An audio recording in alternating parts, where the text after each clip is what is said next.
Hello everyone, and welcome back to the series on calculus. Today we're going to be continuing our exploration of applications of integration and continue some explorations of some things that you can do in the realm of geometry.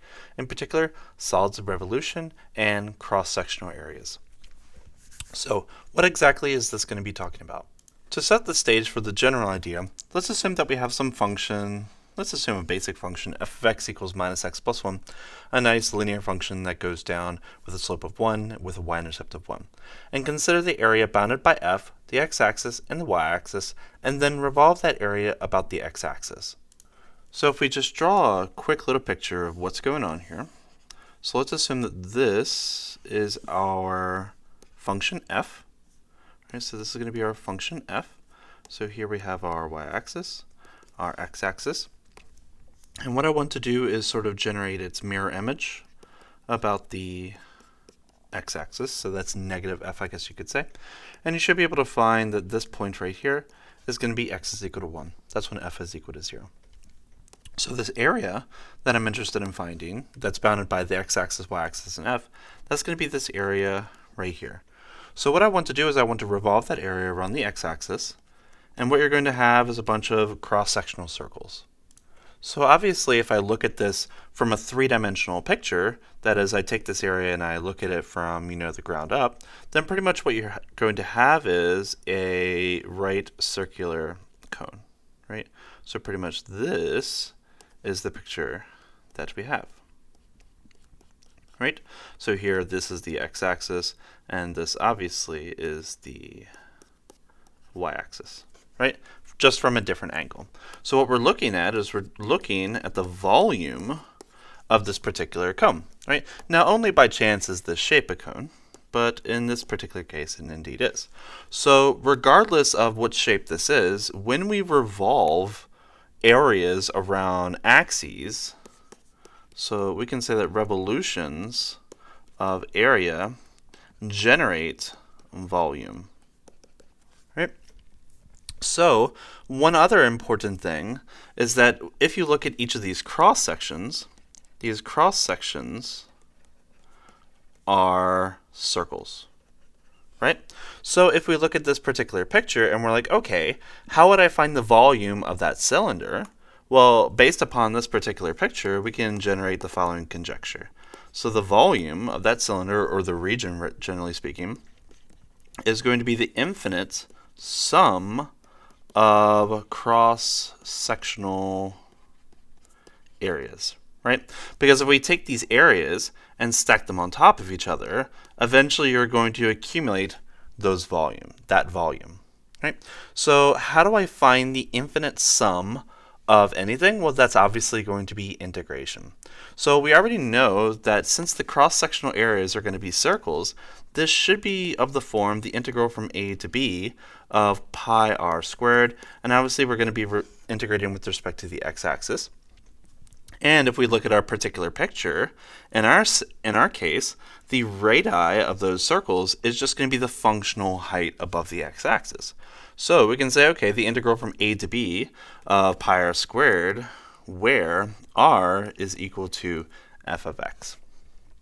So what is a and what is b? Well, obviously that's going to correspond to the x coordinate values for our area generation, which ranges from 0 up to 1, so that's going to be our integral bounds.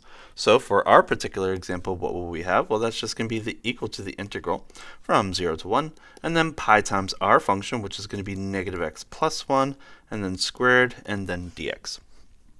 So that, at least in closed form, will be the volume of that generated region, and now we just need to apply our typical integration methods to find that volume. So what I want to do is just FOIL that out, and that's going to give me the integral from 0 to 1 of pi, and then we're going to have x squared minus 2x plus 1 times dx, and then we can distribute our integral over that sum, and don't forget that pi in front, and then use the fundamental theorem of calculus in order to find that region. So this is going to be equal to what? So that's going to be equal to pi times 1/3 x cubed minus x squared plus x, and then send x to 1, then send x to 0, which is going to be 0, and then subtract. So that's going to be equal to what? So that's going to be pi times 1/3 minus 1 plus 1. That minus 1 plus 1 cancels, and we're just going to be left with pi over 3. So that means pi over 3 is going to be the volume of that region that is generated when we revolve y equals minus x plus 1 around the x-axis from 0 to 1. All right, so that's going to be our volume. So let us see if we can find another, for the same example, another geometric statement, in particular surface area. So how can we find the surface area? Well, again, let's look at our picture. So here is our function, and here is its mirror image, and we're going to be revolving this around the x-axis. So what is the surface area? Well, obviously the surface area is going to be the sum of those circumferences of that circle, right? And keep in mind, if we look at this from another angle, so here is our cone. So the circumferences of the circles is going to give us this area, but don't forget that there's another area, in particular that area of the base of the circle. Some people usually forget that. So the surface area of the exterior, excluding the base, is going to be equal to what? So again, this is only because our cross-sectional areas are circles, but if you have a cross-sectional that's a square, then you would find the perimeter of that square. Right, so again, our cross-sectional areas are still circles. And since we want surface area, then we want to find the perimeter. So that means our perimeter is going to be equal to 2 pi r for that particular cross section. And again, we're going to be integrating from 0 to 1. So therefore, what do we have? So the surface area of the exterior of our cone, not including the base, is going to be equal to the integral from 0 to 1 of 2 pi r and then dx, where r is our function as usual. So this is going to be equal to the 2 pi times the integral from 0 to 1 of minus x plus 1 dx. And then we can apply our typical integration tricks. So that's going to be the 2 pi times, what is that, minus 1/2 x squared plus x. And then we just need to evaluate this from 1 to 0, subtract. So plug in 1, that's going to give us minus 1/2 plus 1, which is going to be positive 1/2. So we're going to have 2 pi times positive 1/2, which is just going to be equal to pi. So that's the surface area of the exterior of our circumferences. And again, don't forget about our base. So our base is the area of a circle. So that means the total surface area is going to be equal to pi times pi, that's the exterior, and then plus the base. Well, what is the base? So the base is going to be equal to this circle right here, excluding the rest of that cone. So keep in mind the y-intercept of that circle is going to be equal to 1. So that's going to be pi times 1 squared. So it's going to be pi times 1 squared. And that's obviously going to be equal to 2 pi. And that would be the total surface area of that cone, right? And we found that by revolving circles around the x-axis, which generated that particular volume and also surface area, but nonetheless revolving two-dimensional curves generate 3-dimensional objects. Now let's do another example, but a little bit more difficult. Let's consider two curves, y equals 1/2 x and y equals square root of x. And the area that I'm going to be interested in this time is the area bounded between these particular two curves. So I'm interested in this area. And I'm going to be revolving this around the x-axis, so eventually this is going to be part of the area for which it sweeps over. So what I want to do, I want to revolve this surface around the x-axis. So keep in mind, if I revolve that area around the x-axis, I'm going to be revolving the teal curve around the x-axis, and I'm also going to be revolving the dark blue curve around the x-axis, right? So notice that the orange area will constitute the volume, but there's going to be a missing piece inside. So what can you tell me about the empty inside? So the empty interior obviously will generate a conal volume, right? So what exactly are we going to do? So the volume of our region, which I'm going to call VR, is going to be the outer volume minus the inner volume, which is the cone, right? And that's going to give us this V-shaped bowl, right? So if you sort of turn this on its side, it's kind of like a bowl, but the interior of the bowl is V-shaped, and this orange area is the thickness of that bowl. So the very first thing that we need to figure out is where do these curves, y equals square root of x and y equals 1/2 x, intersect, and that's going to give us our integration bounds. So if I do 1/2 x is equal to the square root of x, we clearly see that x is equal to 0 as a solution to that. If I square both sides of this equation, that's going to give us 1/4 x squared is equal to x. And you can think to yourself, okay, what type of value is going to make this true? And you can take a moment to sort of think about that. Well, if I multiply both sides of this equation by 4, that's going to give us x squared is equal to 4x. Subtract both sides by 4x, that's going to give us x squared minus 4x is equal to 0. Factor out your x, that's going to give us x times x minus 4 is equal to 0. So x is equal to 0 and x is equal to 4 are our two solutions. Trivially, 0 is going to be the origin, that's where both cross the x-axis. And also we have this x is equal to 4 boundary located there. So now, once we have our inside volume, which is entirely generated by y equals 1/2 x, and the exterior volume, which is generated entirely by y is equal to the square root of x, then we can use this formula that we have generated to generate the volume of our v-shaped bowl, or our u exterior bowl or v interior bowl. So what is that going to give us?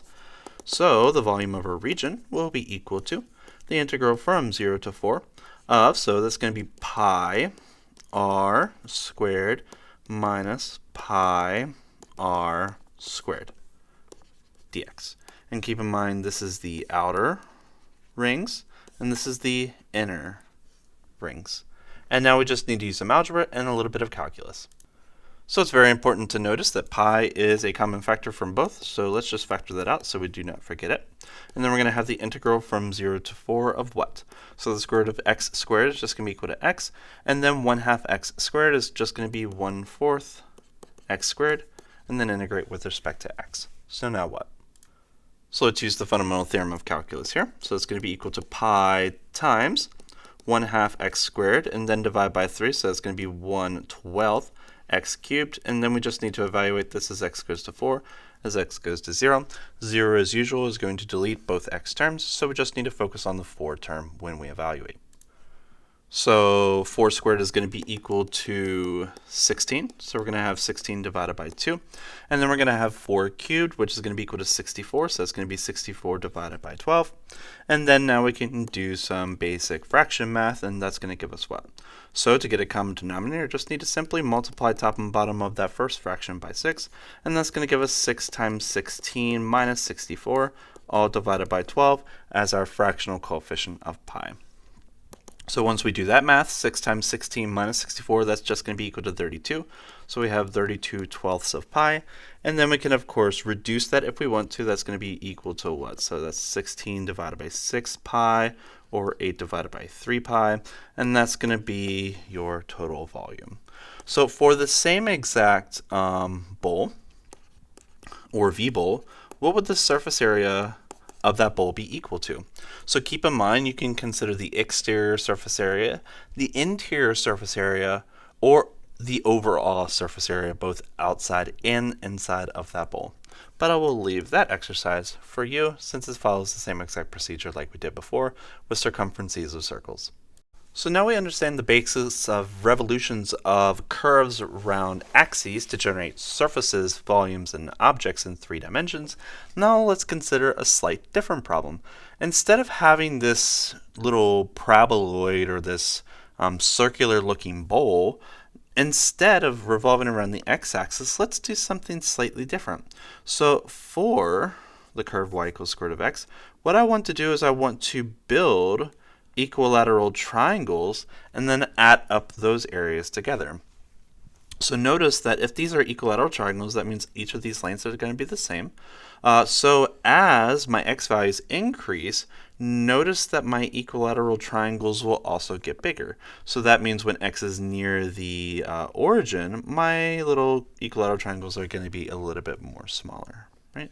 So this is going to give us this little I guess smooth parabolic base with this triangle pointy top end. I don't know what you would use this object for, but nonetheless, let's assume that we want it. So for our x value, let's assume that we want to find the volume of that newly generated 3D object, and let's go from x is equal to 0 to x is equal to 9. Right, so x is equal to 0 to x is equal to 9, and let's see if we can add up all of them. Now let's actually look at one of these cross sections here.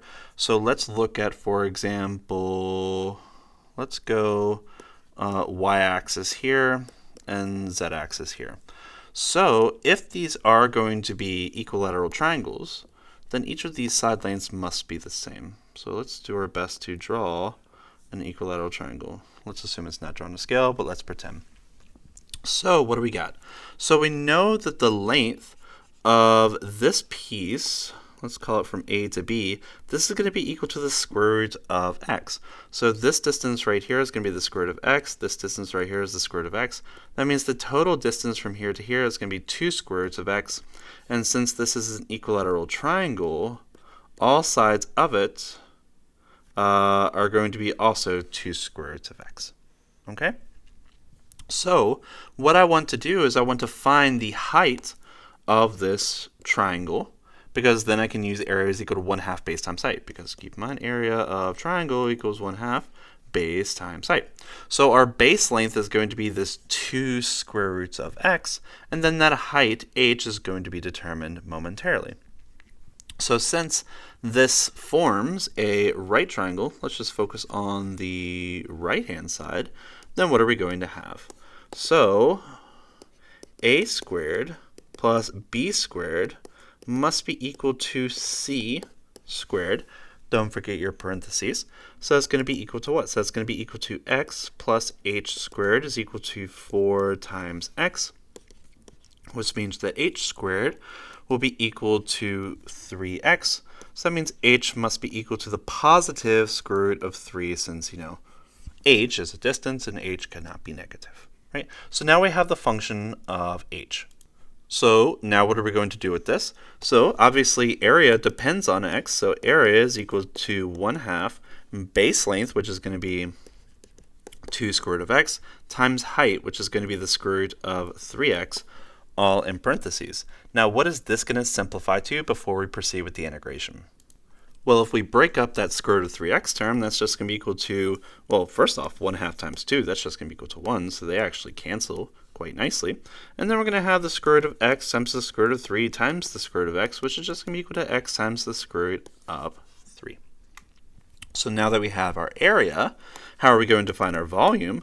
Well, volume is just going to be the integration of our areas. Right?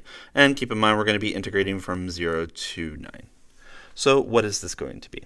So once we use our particular volume function, which is x times the square root of 3, so that's going to be the integral from 0 to 9 of x times the square root of 3 dx. Then we can factor out that square root of 3, and then the integral of x is going to be equal to what? So that's just going to be equal to 1/2 of x squared, and then we just need to evaluate that as x goes to 9. As x goes to 0, 0 vanishes as usual, and that's just going to give us 9 squared. 9 squared is 81 times square root of 3 over 2. So volume of this interesting region is 81 square root of 3 over 2, and you can convert that to a decimal if you really want to. Right?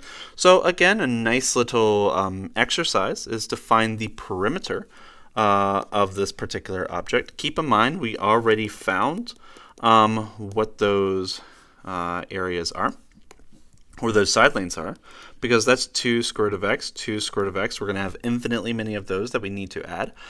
Or you might be able to look at this from a particular angle that if you sort of vanish this, so if we look at, from this point down to the x-axis, this is actually going to look like a triangle sort of laying at an angle. So you might be able to figure out what that maximum height would be, but that is a little bit more of a difficult problem. But using some basic algebra, just looking at the integrals of parameters, you should be able to find what that surface area will be equal to. But I'll leave that for you just as an exercise. So this is just some basics associated to using integration to solve solids of revolution and cross-sectional problems.